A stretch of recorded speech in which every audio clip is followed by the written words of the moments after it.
বারান্দায় চড়ুই পাখির জন্য বাসা বানাই দিছি। একটা মাটির পাতিল দিয়ে দিছি। আগে ওরা একটা বানাইছে নিজে নিজেই। ওইটা পাখির খাঁচা সময় সময় দেখি ভেঙে যাচ্ছে, পরে ওখানে একটা কাপড় দিয়ে ঢেকে দিছি যেন ওদের বাসাটা ঠিক থাকে। খাওয়ার জন্য ওদের পট দিয়ে দিছি, কিন্তু ওরা মাঝে মধ্যে আমারই সহ্য করতে পারে না। আমার বাড়ি, আমার বারান্দায় আমি যাবো, গেলেই ওরা ক্যাচো ম্যাচো লাগাই দেয়।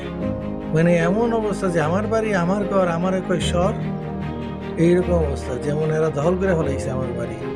তারপরেও সমস্যা নাই, ন্যাচারাল তো ন্যাচারালি, ওদেরও হক আছে থাকার। এর জন্য ওদের খাওয়ার টাওয়ার দিই মাঝে মধ্যে। ওরা ভালোই আছে মোটামুটি, কোনো ডিস্টার্ব নাই। 5টা বাচ্চা দিছে, বাচ্চাগুলো ভিতরেই আছে, দেখি মাঝে মধ্যে।